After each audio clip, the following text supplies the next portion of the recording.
Nottingham Forest batter Tottenham. What a shameful performance. Spineless that will leave questions surrounding Thomas Frank's future. Spurs the direction, because it does feel like we're now becoming a mid-table club without an identity. It's coming from someone that still backs Thomas Frank. Stay tuned to the very end, because although I'm frustrated, as always, I'm going to try and be as balanced as possible. You see both, ends of the stick kind of thing, both, sides of the argument with Frank and with Spurs at the moment in general. But in this game, I'll give my honest reaction in the analysis, and also Spurs player ratings, so stay tuned till the end. You came along just like a song, and brighten my day.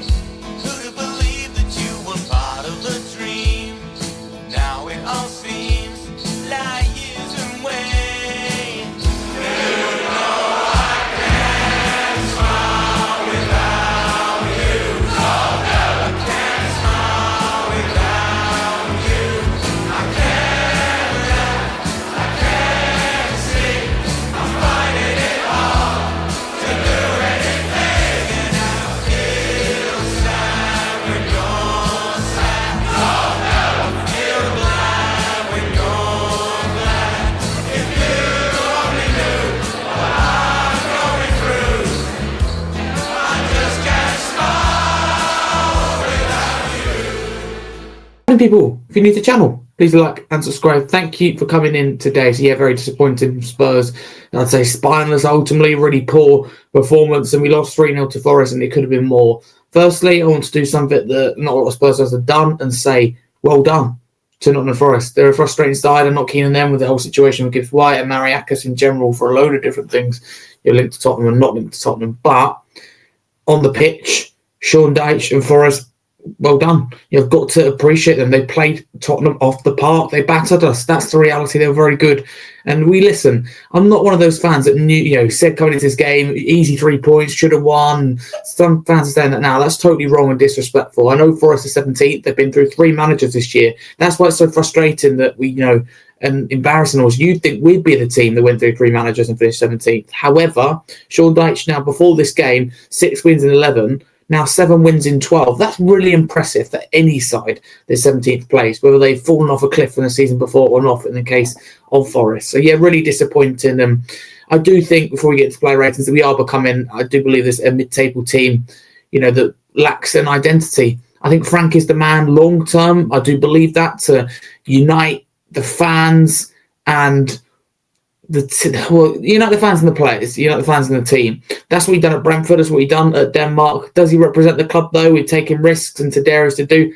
I'm not sure. I think because of the players who've got out, Madison, Kulusevski, Solanke, just to name a few, having lost Son as well, I think all of these have meant that Frank's, all of a sudden sharp shot ridiculously, and we just look absolutely blunt up top, and that was pressure on the defence, because the reality is we've improved. I do believe this. Under Frank defensively, I know that recently the goals conceded, the Arsenal, Chelsea, this one, don't show that. But because the attack's so dry and it's a lack of numbers, a lack of quality in particular, that it's just put pressure on the defence and it's crumbled. I'll give the Spurs player ratings and I'll give my thoughts on Frank and how I feel right now. Vicario, I'll give a 3. I mean, he'll get, a lot of criticism. He'll get a lot of criticism, it's fair to say. And Vicario is frustrating because, make a mistake and he'll blame others. I think the first goal, 100% of the blame for me, unfortunately, does lie with Archie Gray, but he should keep his head up. I think he's had a really good year, but I'm not one of those fans that, I'm going to sugarcoat it. I think you have to call it out for what it is. Vicario does pass, when you're on the ball, and I know there's definitely a lot better options for Vicario, but we've got to accept this is rightly or wrongly something that he does, and I think he's still open up the space. A lot of top teams do it, but Gray took one too many touches, David on the ball, and paid the price for that, unfortunately. But Vicario, I'll give a 3. He's definitely cool. Well off his line for the Hudson-Odoi one.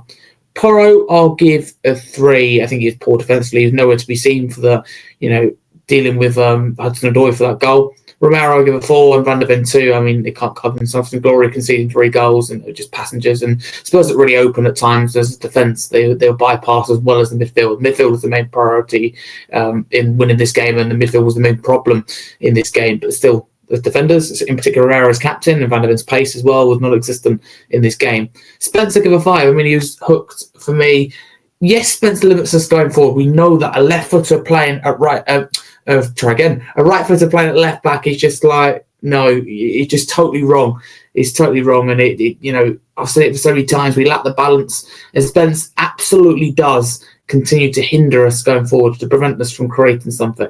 Having said that, I think he held his own defensively and looks very good. Very, very good. I don't think that was one of the changes I would have made. Let's just put it that way. Bentancur, give a 4. I mean, I don't think it's in its current self and glory. Works hard. Gray as well, like I said earlier, the 2. I mean, it's certainly a night to forget for the teenager. Simmons, I give a 2. I think it's one of his worst performances. It was a real shame. He's been better in recent weeks, no doubt about it, but he did a few tricks and his passing was really poor. By the way, some of the passing for Tottenham was really championship standard in this game, I think it'd be fair to say. Kudos to give a 3, and it's one of his worst as well performances in the Spurs shirt. And don't get me wrong, he's trying to make things happen and good trickery and that, but he just runs into players. He doesn't pass the ball. And I know the Spurs teammates aren't, the best at the moment, and maybe he looked at them and thought, God, you can't even keep hold of the ball, and I'll have a go himself. He's taken on 2-3 players, doing too much. We're very one-dimensional and rely on him, so we notice him when he's not at his best. But he's just got a carbon copy run into a player today, and it's just so frustrating. One too many touches. Richarlison, I give a 1. I mean, was it Sabutio? The ball kept bouncing off him, and I love Richarlison. He's been so much better in recent weeks. Mr. Consistent, but Richarlison's one of those players, because his all-round game isn't, perfect if he doesn't score. You don't really notice. Put it this way, sorry. You really notice. I should take that back. You really notice when Richarlison's not playing well. He has a stinker, or he does well. 1, I give a 3. I think he's been hung out to dry at left wing. It's just not for him, in my opinion. I don't think it suits him. He's not a touchline winger. He's much better up top. In this game, we would have got a lot more success, not drastically in terms of the scoreline, but we would have got more success with the performance with Wani up top. He was a bit more physical. Well, Richarlison's physical, but Wani's better at holding the ball up.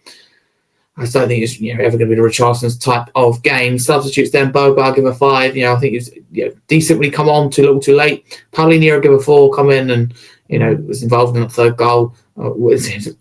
He was on the pitch for the third goal, I should say. David to give a 4, offered nothing going forward. And Johnson and Tell, non-applicable. They should have got on a lot earlier. We shouldn't be going 2-3-0 down before those attacking changes come. I disagree with those changes completely, but I am still behind Frank.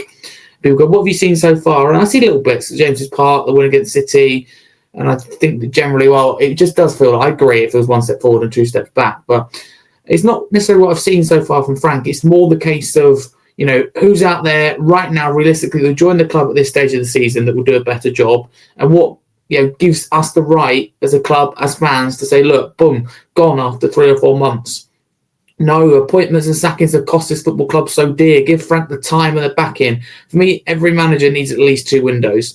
And if Frank went after a season, I go, that's really not long. And if you're sure in your judgment, that's fine. But 12 to 24 months he needs, unless there has been an emergency button, if anything goes catastrophically wrong. I know we're 3 points off 15th, but we're also, a couple of games off being inside the top 5, top 6. So it's not disastrous, but it's a difficult period. And as supporters, and this club's fantastic, great supporters, but we need to support them through thick and thin. Right now, it is a hostile place. I think Frank can bring it together, but maybe Frank's the wrong manager after Ange, gun-ho football, Darius to do, to very safe and pragmatic. But I won't buy that he's a defensive coach. He's a sensible coach, but he's been a defensive coach. Let the players available. Let him have the players available, and you can really judge him there. It's not fair for me to pull the trigger so early. I just don't see any manager coming in. I mean, he will look better attackingly or score more goals. But that's just how I feel. If you're the channel, please like and subscribe. To be clear, I am fully behind Frank, but I do get fans' concerns. And even I'm concerned with the substitutes. I'm concerned what Frank says after the game as well. I just find it generally concerning. But thank you so much for watching. Not to be, and I wish the players would stop talking on social media and get the job done on the pitch. I mean, the owners could take a leaf out of that book, because there are all these PR stunts and absolutely nothing to show for it. Well, of course, we need to judge you in January. You don't want to jump the gun there. But thank you very much. You get the idea. Come on, you Spurs. Thanks for watching, and thanks for the continued support.